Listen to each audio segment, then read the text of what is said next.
Marcus Smart as he usually is. Brown drives, layup off the glass. That's not the first time we've seen a superstar in green and white sacrifice his body. Scoring it, knocked away.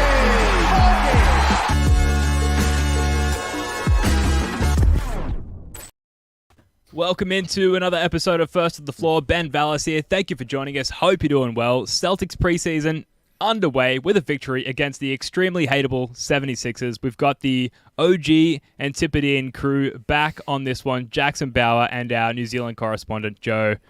Jackson, how's it going, man? Mate, it's good to have I nearly said Middle Earth. That would be inaccurate. What would it be for 2/3 of us? The Southern Hemisphere crew is back together. And, the vibes are great, man. I think we got a good season coming up. We got a good result today. And get to shoot the shit with my bros. So I'm happy. Yeah, Stoked. Absolutely. I can't wait to shoot the shit with you guys. We were saying off air before, it's been too long since we've done a pod together. Joe, our New Zealand correspondent, how are you, man? How'd you find the game today? Yeah, it's good. I'm looking forward to firing off a few uninformed takes. So just had it ticking away on the secondary monitor at work, you know. So, so my opinions will be worth what you pay for them. Great value. Yeah, all right, well, let's get into it. We've got, obviously, preseason game 1 to get into. We've got the Payton Pritchard extension, 4 years, $30 million to get into. And, unfortunately, some tough injury news to get into. But, I mean, let's just start with around the room here, guys. Jackson, were you unusually excited, like, going into this one relative to preseasons past? Because, like, gauging the room Twitter-wise and with myself, it did feel like there were unusual levels of excitement going into this one based on the expectations, and we'll get into the expectations as well. Yeah, I don't know. I missed the first 20 minutes because my CEO, who I hadn't seen in a month, decided to come up, shake my hand. So I've had to flip my phone so it's facing down and act like I'm working real hard. And he went away, and I turned up and we were losing by 7. So I was like, oh, this is a bad start. But no, I mean, I don't know. Look, dude, I don't try to get ahead of myself in the preseason, and I think we probably all would, agree on that. But I mean, I can't remember the last time we had like 2 brand new members of the starting 5 playing, and those 2 members of the starting 5 also happen to be all-stars. Like, are we going back to 08, like that squad for that level of sort of talent turnover, I guess what I can say. But all things considered, I was just hoping we didn't suck. I was hoping that there were no injuries. And poor Jay Scrub aside, no, there was none of that, and we got to beat the Sixers, who I thought were really busting their ass and like making a massive effort to win this game, and being ultra annoying, and it still didn't work out for them. So nothing's changed. Things are still as good as they were last year and the years preceding that, and that's that the Sixers can't beat the Celtics in any form. So yeah, nothing to complain about, and it was exciting to see. Yeah, absolutely. Joe, thoughts? Man, far out. Yeah, no, I thought. Well, it seemed like there's a bit more juice on it than a normal preseason game. I think we're pretty curious to see how this team goes. I think on the run sheet you've got a reference to how excited are we relative to a preseason game. I think I was a bit more interested than a normal one. But yeah, my it's probably relative to my take on this team. It's not. It's more toe in the water, stuff for me with this team. So yeah. So certainly interested to see what the temperature was like initially. Yeah. It's interesting to see because I guess maybe I'm excited to learn a new group of players because I don't know anything about the league except the team that I watch really regularly, right? So I don't really know anything much about Kristaps Porzingis' game, but in 6 months' time, I'll have A list of problems. Well dug in opinions. Yeah, pretty unshakable opinions. That's maybe a good place to start. I think we can roll the highlights today of Porzingis' debut performance in green, and then we can expand upon that. The character of the guys that they brought in to add to the character they have. Whoa, Porzingis with the ankle breaker move to the rim. Drop the defender, Daniel House on the way. Really excellent marks. And then on the offensive side, for me, it's that. Yeah. It's him playing pick and roll with these wing players and guards for the Boston Celtics. The previous dunk he had was in a pick and roll with Jason Tatum, and that combo of them. So, I mean, the game in general, very rusty. Lots of front rimming on both ends, some errant passes. Jaylen Brown's pants were on backwards. Like, that's how he started the preseason. Explains everything. Yeah. Like, you're hoping that Jason Tatum comes out and shoots more efficiently. It's kind of like, I feel like as a fan base, the one thing that like everyone needs the most is just a more efficient Jason Tatum. We didn't get that. We saw issues with rebounding, pick and roll defense, which we'll get to. But Kristaps Porzingis, pretty fucking good. Let's be honest. Pretty good. 17 points, 5 of 7 shooting. Got to the line 8 times. First possession, it's a Jason Tatum, Jaylen Brown pick and roll. Porzingis just like infinitely wide open on the wing. He started in the corner and he slid up as natural scorers do. They find the ball, and to have like those 3 guys in the action to begin with, and for it to equate to or end in a Kristaps Porzingis wide open 3. So much fun. And then, I feel like we saw a lot of Porzingis spiciness to come out of that. So, like, let's just do around the room here. We've got first impressions of Kristaps Porzingis. I've made my feelings clear. I feel like anything to the contrary is like telling a kid Santa doesn't exist, Yeah, I feel that way as well. But, I am a 36-year-old man. I'm ready to hear it. Let's tell me why Santa doesn't exist.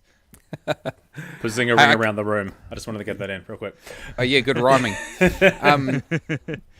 I thought the thing I was most happy about with Porzingis is like, once again, really cue the Shaq meme, but I'm not really that familiar with his game in reality, right? Like, I was like, oh yeah, he is a vertical spacer. So that's good. That's an element that we really needed to replace from Rob. And I don't know if it's a 1-to-1, replacement, but it's pretty good. So that's what I'm happy about. I think him and drop, we'll see. It looks like that's what they're going to do for him, right? Like, they're just going to bang him and drop.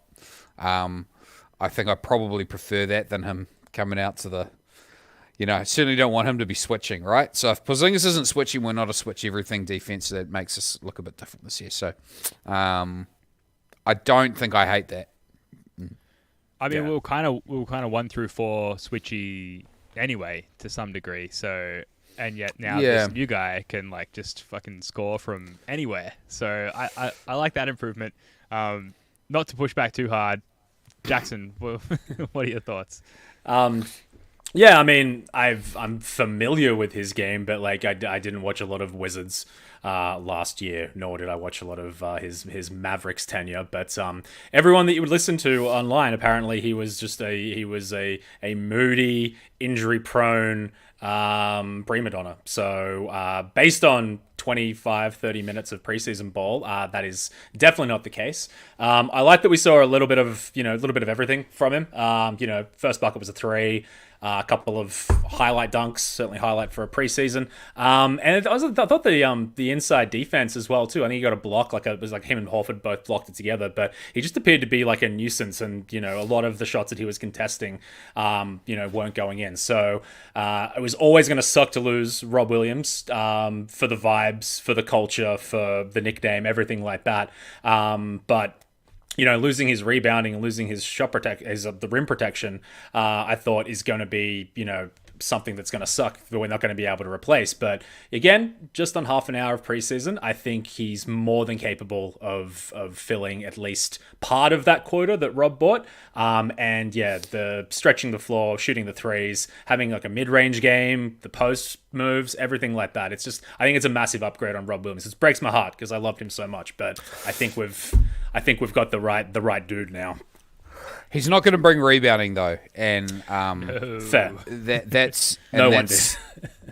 Yeah. I mean, I guess Rob was our best rebounder, previously, and we might be the worst rebounding team in the NBA this year. I mean, we'll see. That makes me nervous, man. Rebounding's pretty critical in high leverage games and moments. But yeah, he looked sprightly. He didn't look like he was struggling from the. He looked healthy, right? Mm-hmm. So we'll assume that it was his bad shoes that gave him his plantar fasciitis, and he's changed them out now, and he's all better. Yeah, he's got a green jersey on now. He'll be healthy as no worries. Yeah, classic new Celtic, health bound always. He did talk about post game his struggles with pick and roll defense and a little bit about rebounding. We're going to run that clip in a second, actually, right now. I'm very happy to be a Celtic. I'm not gonna lie. And then on the defensive end, obviously you play in the drop a lot. You're great around the rim, shot blocking. You've got guards like Derek White, who led the league in blocks for guard last year, and then Jrue Holiday too, who are great at trailing and contesting from behind. What's that dynamic sort of like with you dropping back in the post on the defensive end? Yeah, that's something I have to get used to because I sometimes stay a little bit too long, kind of helping those guys where they already can block either from behind or from the side, and I can get back to mine. So I can box out and fight for a rebound. So that's still something that I have to kind of get adjusted to because those guys are so elite on the defensive end. It just makes my job easier. And I think it's great to play with those kind of defenders on my team. So it's probably fair to say that the drop coverage will improve. The rebounding might improve, but it's still ultimately going to be a vulnerability for this team, like long term. And like, can everything else they do at an elite level outweigh that? Yeah, compensate. Is that fair to say? Yeah. Yeah. With Porzingis, that's the path to victory. Yeah, and I think like we've seen other teams do that, like high-powered offensive teams with defensive vulnerabilities, just overcome those vulnerabilities just by being so overpoweringly awesome offensively. And not to say that like we're going to get to that level because we don't have that, as you've said before, Joe, that world-bending player. But we do have now so many players just a tier below that you would hope that like they can, this is not an analytical term, but like form like Voltron and like become that as a team. Am I wrong? I think you need to, firstly, we need to lean into the like non-analytical, just real fan vibes takes, because that's who we are, man. Spoons can be the expert. Okay, so this is my take. The team feels a lot like, in terms of construction, feels a lot like the 18-19 Celtics. A lot like the 18-19 Celtics to me. Like sort of with, I guess, less depth. There's sort of that lack of a reality bending or world bending player makes him also feel a little bit like a Team USA in a World Cup year roster. And I think that still is probably good enough to win in heaps of years, but it might not be this year. There's definitely I would definitely probably prefer to be in Milwaukee's position overall, I think, from a roster perspective. But it's still a really good team, and we'll enjoy another year of success because we just continue to be spoiled really by the team. Well, yeah, I mean another year of success, but surely like now it has to be championship or bust. Jackson, do you agree with Joe there? Would you say that Milwaukee are better poised to win the championship, or are you feeling better about the Celtics? And then, along the same lines, is it championship or bust, or are you just happy to observe another successful season? When you said it's like the 18-19 roster construction, like that's probably a fair point, but it's probably the last time that we really went into a season being like, yeah, this is it. We're going to get there, because we were coming off the back of the 18 playoffs. Granted, Gordon Hayward was coming back. I don't think any of us could anticipate like how much of a shell of himself he would be, due to the injury. So thankfully we don't have anyone coming off that kind of, magnitude of injury this time round. But to answer your question about whether I like our team or I like the Bucks more, I like our team. And I mean, yeah, okay, Celtics podcast, Celtics fan here. There's going to be some bias in that. Can't do anything about it. I think maybe if it's a 2-man game, sure, but like, you know, go beyond that. Like, I'm not. Chris Middleton has been like a thorn in our side forever, but I'm not particularly, you know, scared of him. I'm sure that'll come back to haunt me. Given his injury history, Brook Lopez, how old is he now? Speak for yourself. Speak for yourself. I will. Brook Lopez is what? He's 38. Okay, Al Horford's also 38.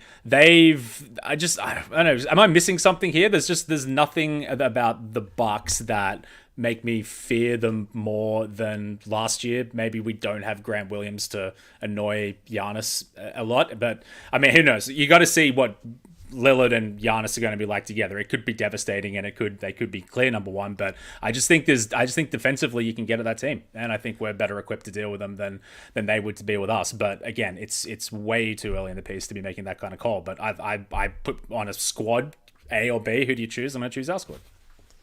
Good on you, Jackson. Yeah. Positive vibes, baby. I'm somewhere in the middle. Like the thing about the Bucks that scares me more than last year is that they have obviously Damian Lillard, and if you look at the way that Tyrese Maxey attacked us in pick and roll and exploited our drop defense and our just overall pick and roll defense, if you imagine Damian Lillard as the ball handler in that same situation, that is very concerning. Not to mention Brook Lopez or Giannis as the roll man, that's very concerning as well. You know, but there are ways to counteract that. You can not guard that pick and roll action with Porzingis, for example. We do have a really good defensive top six. We've also got really good screen navigating and switchable guards. You know, like we do have ways to counteract that. And I think... So we bench Porzingis, or we Xing him out of like any pick and roll action? I think we're just Xing him out of some pick and roll action. And like he talked about it as well, but like there's ways that he can defend the pick and roll better. And if you look at the stats from last year of like bigs defending in drop, Porzingis was top 5 in like all of the metrics that evaluate a big's ability to defend well in drop. Like he is good. I think to some degree, like obviously he's going to get burnt in pick and roll, but schematically there are improvements to be made. He acknowledged it in post game. We all saw it during the game today, game 1 of preseason. Like he needs to be better positioned in drop up. There's improvements that the Celtics can make, both schematically and then individually with Porzingis as far as like where he's positioned defensively there. So, am I slightly worried?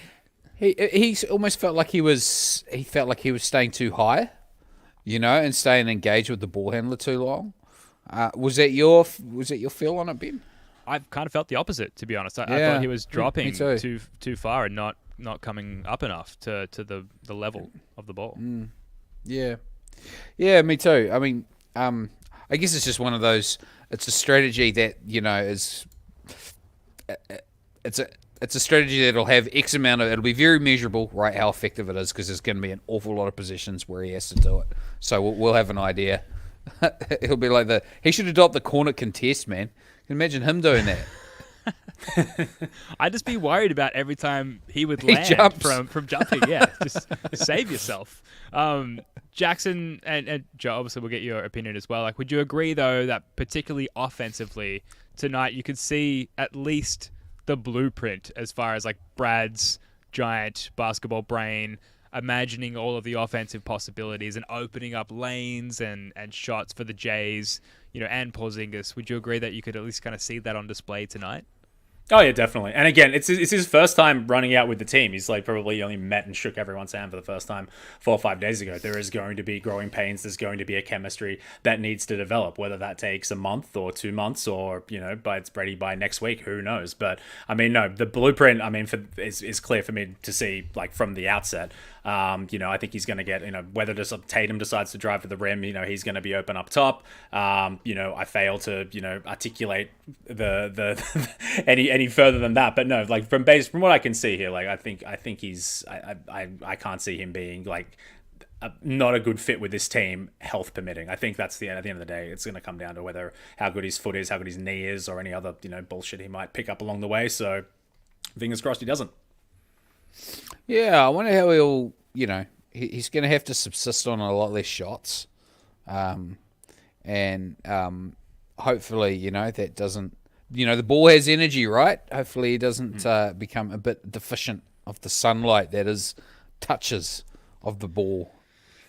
Didn't it feel good, though, offensively today? It felt like there was a good distribution, a good shot diet. It felt like the priority for the Jays and Porzingis and Derek White, who I think did a really good job. He had kind of a rough game, but I felt like he didn't try and over-assert himself in this game. It felt like there was this unison in, like, let's just get good shots. Let's get good looks, no matter who takes them.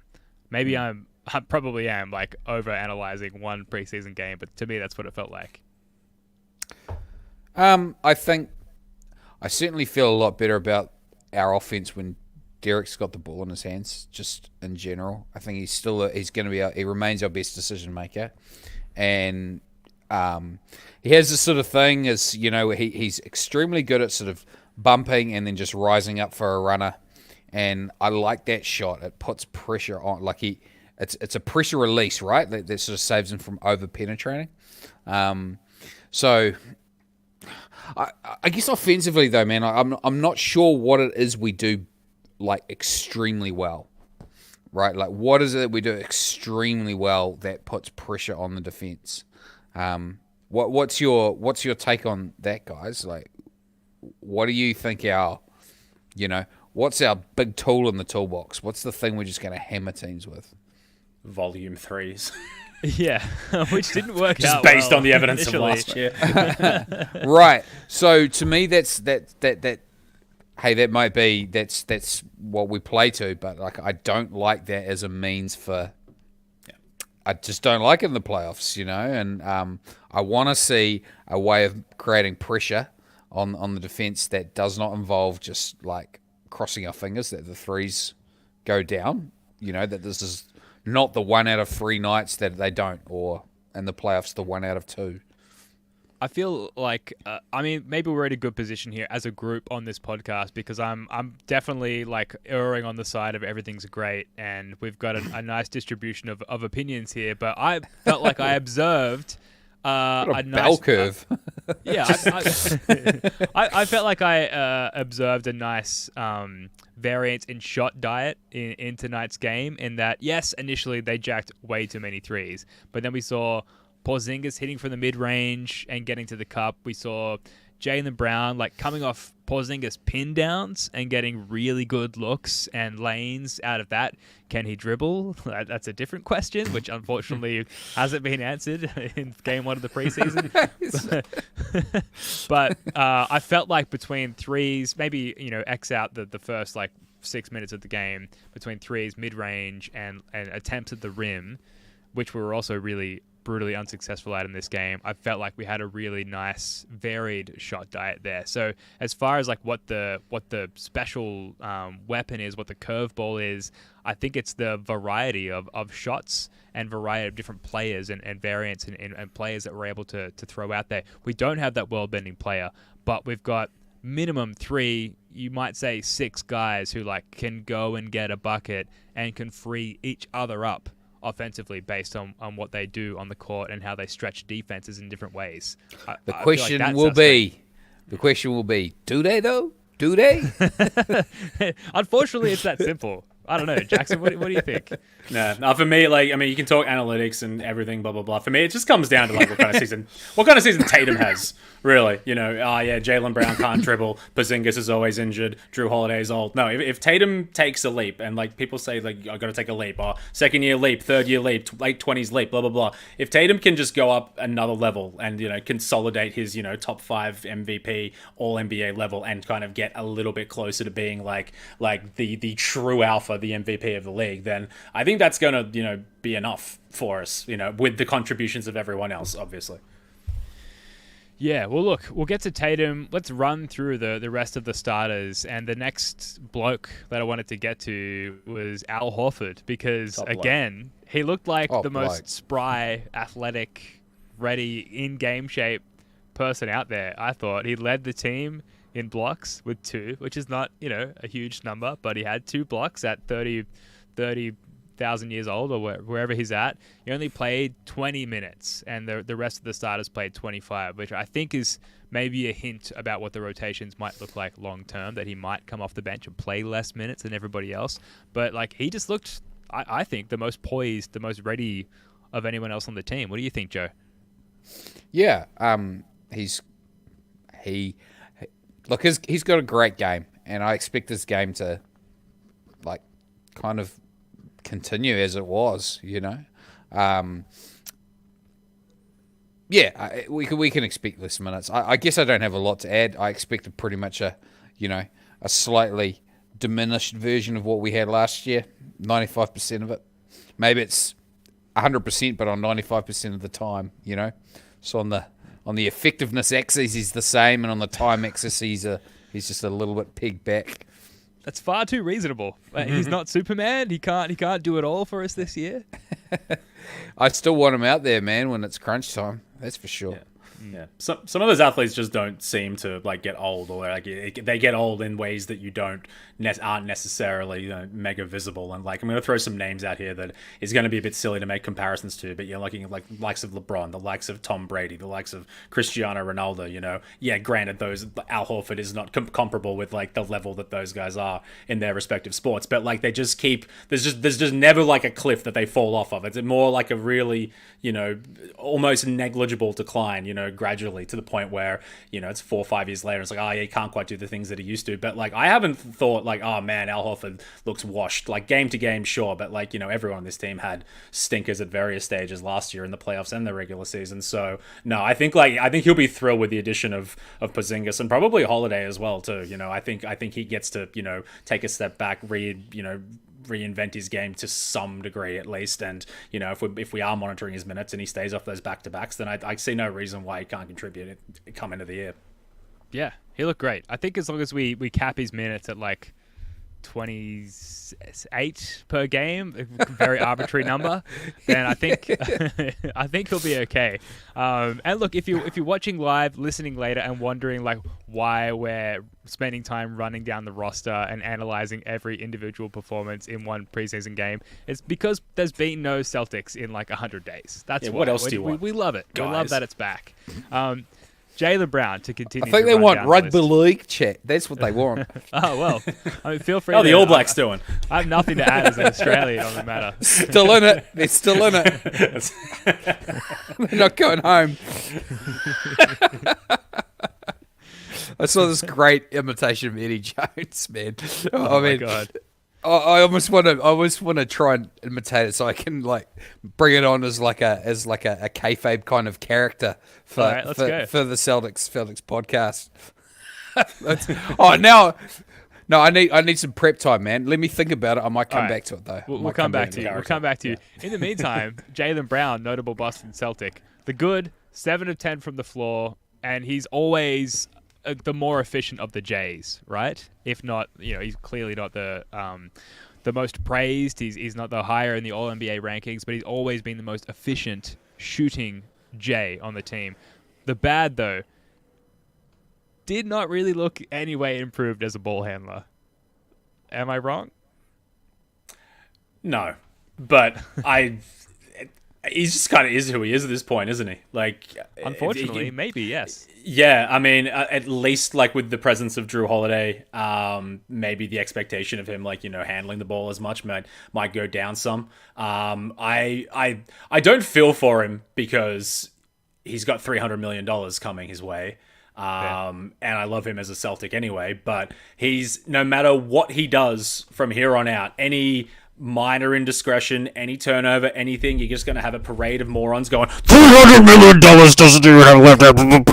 Like, and I'm already sick of it. I know he's probably sick of it. Sorry for the loud mic then, by the way, too. I needed to push the lunacy. Ben's just having absolute kittens. Yes. Yeah, I have no idea. The audio fidelity represents the intelligence of the comment, but there's an element of truth to it, honestly. But like, I'm already just gearing myself up for this, like the avalanche of criticism he's going to get every time he just like the dribble goes that way. Or there was some shovel pass he did today. I think it was meant to go to Derek White, and it literally went over the board, over the backboard and out. And I was like, oh yeah, okay. Wow. Somewhere is just, yeah. Poor old Jaylen, like, because I'm a hater. Like, I just am. And every time I see him, he's like he's just doing something dumb. Like, it's not fair. Like, he does heaps of good things during a game, but like every time I just glance, he's like doing. I think it was Porzingis. He was actually trying to. It was like a kind of a scoop pass. It was like in the first or second quarter. Is that what you're talking about, Jackson? It was like the first quarter. Yeah. Yeah, he was trying to hit Porzingis on a lob. I'm pretty sure. I remember seeing that, and just immediately before that, he'd like gotten the ball taken from behind him on a fast break. Classic JB. I don't know, man. Like, we just got. He is what he is, and we got to be happy. We got to be happy with it. As long as I think the comment there was, treat him like clay. He's just got to be aggressive all the time. If he's aggressive, I'll live with the results. I felt like he was the best at getting into the seams that were made available of having Jaylen Brown, Jason Tatum, and Kristaps Porzingis on the court at the same time in this particular game. I felt like, maybe he wasn't as aggressive as you'd like him to be, Joe, but I felt like he was the best at finding the cracks in the defense made available by, our diverse offense. And maybe he didn't always execute perfectly, whether it was him getting to or trying to get to the hoop or, converting on passes that were made available by a rolling Porzingis or whatever it may be. But I did feel like he was the best at like getting into the grooves that were open. Yeah, and in total fairness to him, I think he always actually has been. It's sort of a feature of him being a little bit better. We talk about. I think we've talked about him being a better balanced athlete than Tatum. Tatum sort of leans over a lot, and Tatum will get ball stripped on spin moves and stuff like that. Jaylen, his strength. Even though he can't dribble with his left hand, he can finish with his left hand, and he's historically pretty good. He's historically pretty good at putting some pressure on the basket. He certainly, even though I'm a hater, he doesn't bring nothing to the table. Yeah. And is it fair to say that hater is like relative to just your love for the Celtics, and that like zooming out, you love Jaylen Brown, but like relative to other people on the Celtics, you're a hater, or am I misinterpreting? No, I'm a hater. It's just that our incentives are aligned. Like if Jaylen Brown succeeds, I'm happy. Because there's a common goal. There's a common goal, right? Yeah. But yeah, I'm a hater. I'm just yeah. Yeah. This off-season's been tough. My two favourite players are gone. Two of my three favourite players are gone, and there's a certain player archetype that I quite like, and Jaylen unfortunately does not fit in that archetype, so that's why I'm a hater. But I think I hope for his success.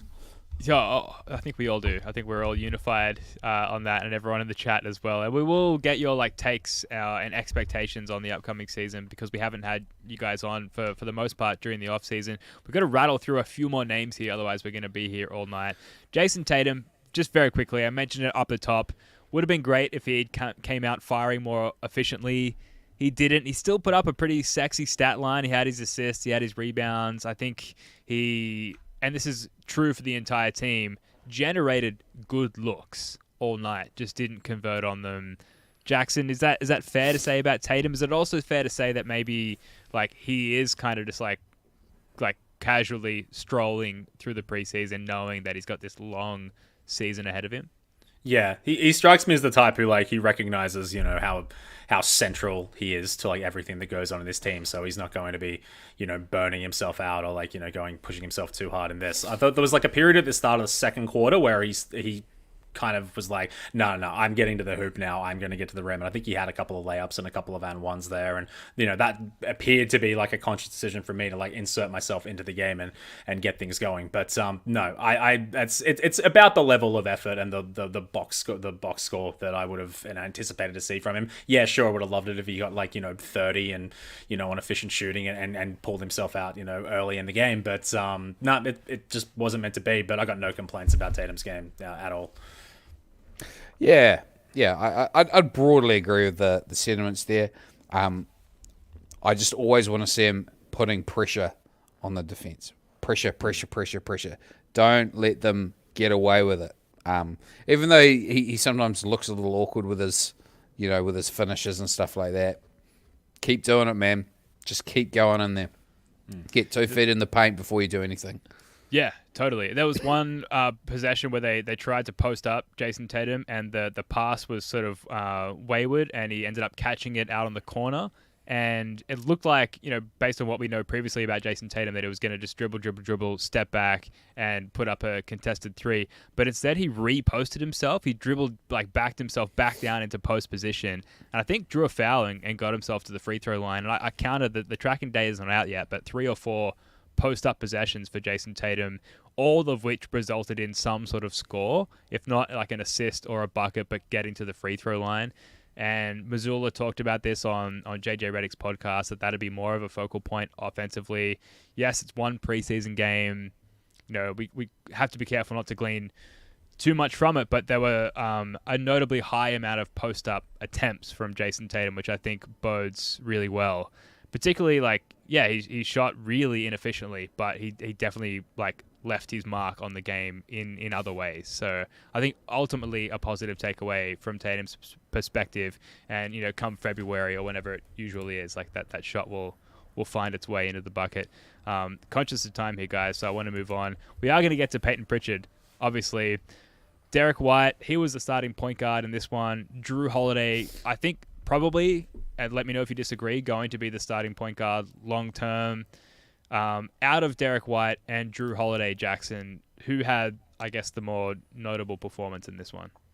To be fair, I didn't really notice them doing a great deal together. I think it must be said that bald Buffalo, massive improvement. I don't know if any of you guys had affinity for the headband and the balding sort of afro thing he had going on, but I 100% approve of the slick dome there. But I said Porzingis has probably only met everyone a week ago. Well, Jrue Holiday only met these guys 2 days ago, so I think he was just obviously came off the bench. I think he was not passive. He had a couple of great forced a couple of turnovers in the third quarter, which were awesome.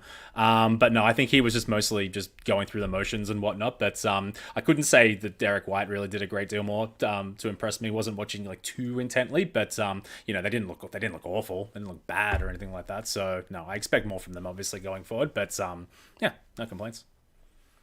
I prefer White, I think, as a point guard.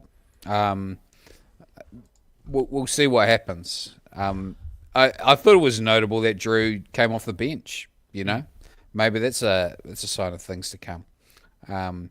Yeah, I mean they're certainly going to be complementary defensively. Yeah, I hope White's the point guard.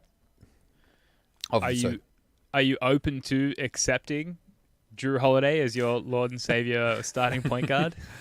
I don't have a choice. Maybe I don't have a choice in it.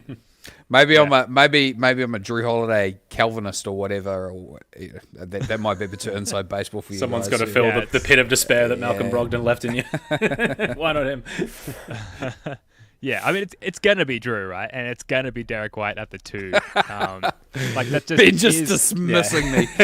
No, it's not that I'm not dismissing your feelings, and I'm very pro I acknowledge Derek your White. feelings. Yeah, I'm very pro Derek White. It's just come on, look at what we gave up for Jrue Holiday. He's gonna be the starting point guard. It'd be weird to give up what we did and the draft capital as well for us to bring him off the bench. I think that's probably fair to say. Jrue Holiday, I want to give a pass, right? Because of the whirlwind week that he's had. Of all the players, I just think, whether it was great or terrible, it's just whatever. We can't expect too much from him in this game. Derek White, I thought he had a poor start. He missed quite a few bunnies, quite a few shots that we have come to expect him to make. But ultimately, he had some really good transition defensive moments. He had some really good team-centric moments where he helped other people do what they do best and score. And I think as the game went on, he seemed to become a little bit more comfortable. I thought at first he seemed a little bit wary of cutting other people's grass, given the strength of our top 6. I think he seemed a little bit concerned with trying to do too much. And as the game went on, it felt like he kind of found his groove a little bit. Am I wrong? I'm just thinking about no Gardner. Well, no, I was just thinking about that classic scene there's so many classic scenes in The Castle. You know, Derek White is a man of principle. He saw Jrue Holiday out there and he just backed right off. He didn't want to cut another man's lunch. Very, very applicable. All right, that was a good question. Before we move on to Payton Pritchard, which we will do in a second, there's a great question from Mr. Tice here in the chat.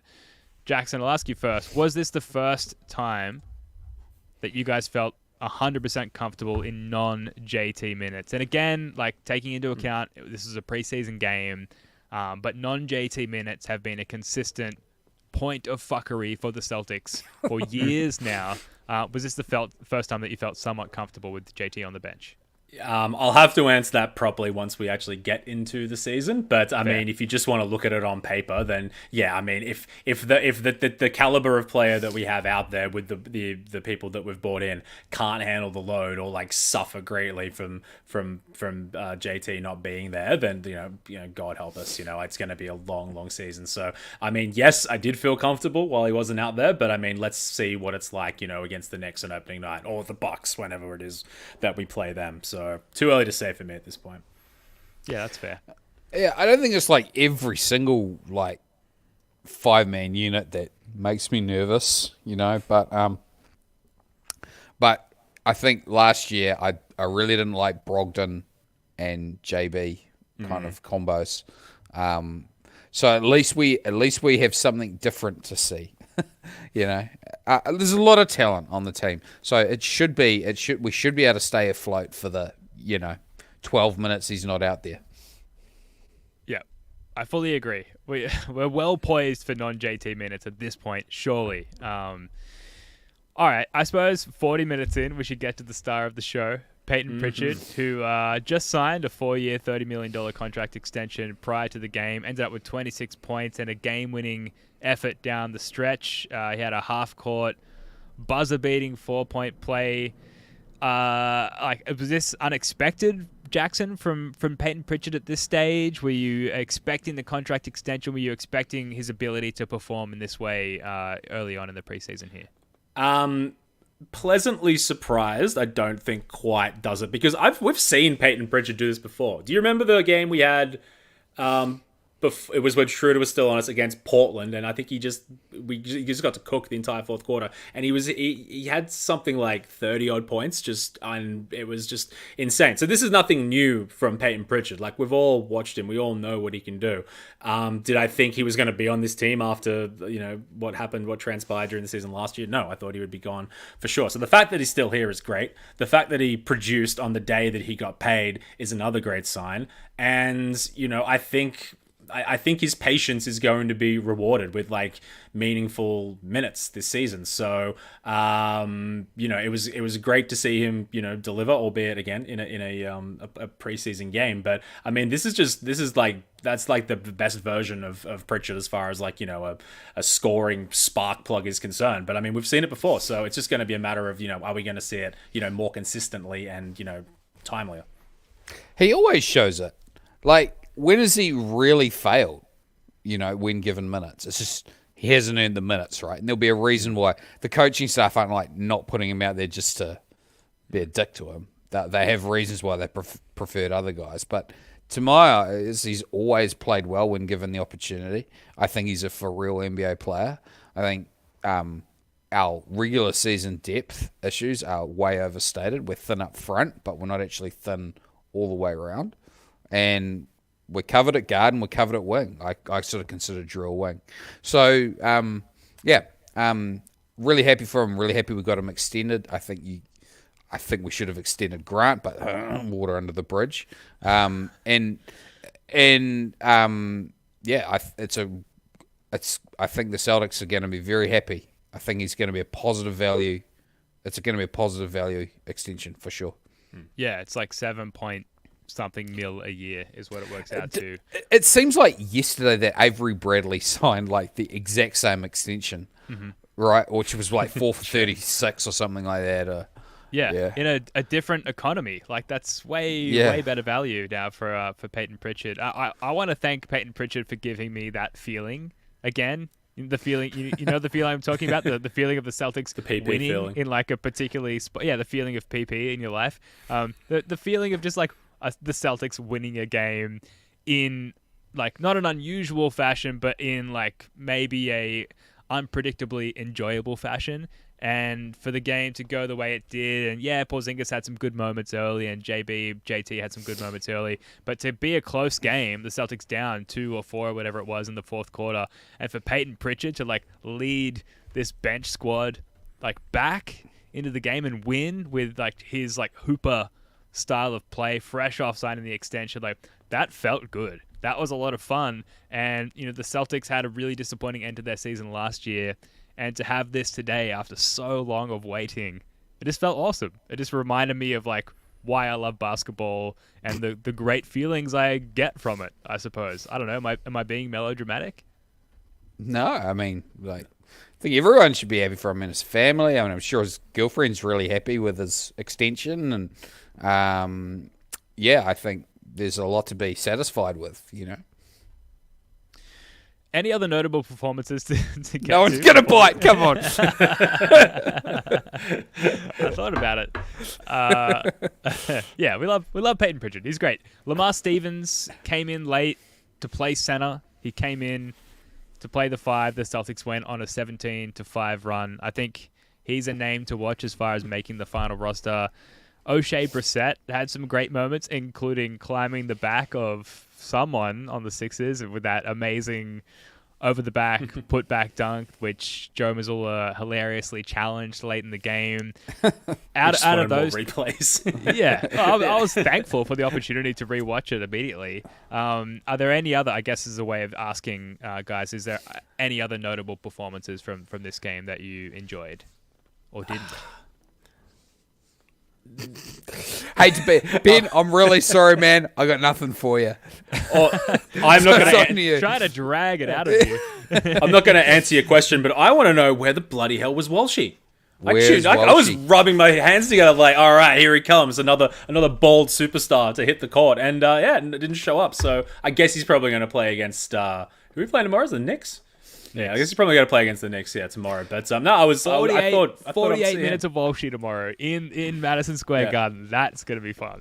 I feel like where's Walshy's good thumbnail for the pod. Yeah, that's good. That's good. I like that. Yeah, I like it. All right. Anything else on the preseason game 1 you guys want to get to before we move on? We've got like 2 more things to get to before we wrap up. No, it's always good to beat the Sixers, and the Sixers with Nick Nurse is going to be a new level of just absolute annoyance. So to get one over them, albeit preseason, nice and early, it's good. It's good, man. Yeah, man. agreed. Team of whingers, they'll never succeed. All right, let's wrap up quickly. We have to just acknowledge Jay Scrubb tore his ACL in practice yesterday. Unfortunately, I don't know. I mean, it's probably not going to affect the Celtics' depth outside of practice, where you obviously need twice the amount of players to scrimmage against. We do kind of lack depth at the 2 guard if you want to still look at the team positionally in that sense. But if you look at it more along like ball handlers, wings, and bigs, it's not particularly impactful. But Jay Scrubb, he was great in the Summer League. He did an interview with Adam Taylor fairly recently, and he came across as a really nice and interesting guy. So obviously just disappointing for that individual and for the team. It's tough. And when I block read the Woj tweet or whoever it was on Twitter earlier today and saw Jay torn ACL, I almost shat my pants. Not to say that I'm glad that anyone tore their ACL, but I'm thankful that it's not either of our more prominent Jays. All right, let's, for the sake of time, move on. Jackson, Joe. Joe, we'll start with you. And I ask you this because it's been so long since we've had either of you on, and so much has happened this offseason. What are your expectations for this season? And do you think this iteration of the Celtics roster is enough to win a championship? Conference finalists. I think anything short of conference finals will be disappointing. I think we're playing with house money after that. I think I would expect. I think a team like Denver is better constructed still. I I would favour Milwaukee against us in the conference finals. So that's my expectations. I think if we're sort of off the pace and we're sort of like dragging away to 50 wins, I'd be disappointed as well. I think we should be a 55, like a comfortable 55 win team. If we're not doing that, that'd be disappointing. So there you go. I want 55 wins in conference finals. That's all I ask. I ask. I don't think that's too much. I don't think that's too much at all. Expectations. I mean, I want to dream, man. I want to say championship or bust. I fully believe we can get to the finals. I'm never going to write off Miami ever again, but realistically, it's the Bucks who we've got to get past to get to stamp that ticket. And you asked me earlier, like, do I favor the Bucks? Do I favor the Celtics? I think Milwaukee probably improved themselves more than we improved, but I think we've improved ourselves in the areas that are going to be more beneficial to our success. I'll give you this real quick. The amount of times in the last 3 seasons, maybe more, where we've had like a lead, not just like a negligible lead that can vanish in the NBA, but like a good 12, 15 point lead, late in the third, early in the fourth, that just vanished away. It's like that's been constant with this team for years. And I'm not putting it all on Smart, but I just wonder if the roster shakeup, the experience that we've brought in, is it going to solve that letting go of the rope and shitting the bed trait that we've got accustomed to? If we can go 20 games of the regular season and we don't see a lead of like maybe 12, 15 points in the second quarter go more than one time, I'm going to start really getting excited, because I know doesn't guarantee that not happening in the playoffs or later on, but I just think that's a trait that I want to see, erased. And if I can get that, then, shoot for the stars, baby. Banner 18. Jrue, the bedpan holiday. The giant nappy. The bedpan. The bedpan. The pull-ups. What do they call them? What's the grown-up ones called? What's the grown-up? Are they not called pull-ups? No, the ones for older people. There's a name for them. He is old. Oh, man. I'm going to look that up right now. Well, while you're looking it up, like Jackson, I agree with you. Like, this roster, at least offensively, is designed to counter those issues that we saw last season, like the inability to like get a bucket in crunch time, let alone like consecutive buckets. If the need is to get consecutive stops in crunch time, I'm more concerned than last year. But we seldom found ourselves in that position. It was more about like needing to score and needing to close out games or series that we were unable to do. So you could see the blueprint today as far as like opening up opportunities for our best scorers and our best offensive players. And this is without Jrue Holiday asserting himself at all. So there's more to come there. So I really think like if the expectation isn't championship, then like what are we doing with like the moves that we've made, with the people that we have loved so much in, to a lesser degree, Grant Williams, but Marcus Smart, parted ways with those people. Like, why are we doing that if not to go all in for a championship? And if you think about, the constraints brought upon by the new CBA and being over the second apron, like, we're in this position for a reason. And so I don't know, like I won't say I'm offended by you saying like the ceiling or the height of expectations is conference finals, but like it has to be a fucking championship. If it's not a championship, then what are we doing? Like we're viewing this year with the expectation that the Celtics will win a championship. But we're trying to win the championship. I mean, expectation. But how many times do we have to keep returning to this theme? Happiness, right? What is it? It's, reality minus expectations. Yes. If I don't want to see you crushed, Ben, like a Santaless Christmas morning. I when I get crushed, and it happens every year because I go in with these unrealistic expectations, I deal with that when it comes to that point. I cross that bridge when I come to it. But like, you have to admit, this is a uniquely, well structured roster, health concerns aside, to gun for the championship. Yeah, I honestly don't see it quite like that. Like, if it's Celtics or the field, I'm taking the field. But we're as good a chance as anybody, and I would be disappointed if we didn't make the. It's maybe maybe a way to put it differently is, where's the disappointment threshold, right? So for me, getting knocked out in the second round would be disappointing. Sure. What if we only make the conference finals but we win the in-season tournament? Are we hanging a banger for that? You're pushing my buttons. Disappointed Jackson. shake You're of the head pushing from my Joe. buttons.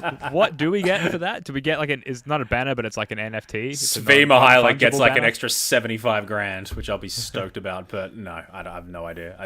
Look, I think that'll be great if we're in the final and it's like the final quarter and it's a close game. I'll be all in on that. But otherwise, no, I agree. I don't really give a shit. I think we get an in-home entertainment system, little surround sound setup if we win. And a Daewoo Lanos. Everyone gets a Daewoo Lanos. 100,000 off the mortgage. They should instead of an in-season tournament, they should do like a the block or house rules comp in the middle of it. Well, it's not too late. Not too late to restructure the incentives for the in-season tournament. All right. That is going to do it for this one. Thank you so much for joining us. We're going to be back with another pod towards the end of the week. Join our playback room, playback.tv/first to the floor. Subscribe to the podcast, rate, review, put us in good favor with the algorithm. Jackson, Joe, love your work, guys. Until next time, go Celtics. I love the Celtics!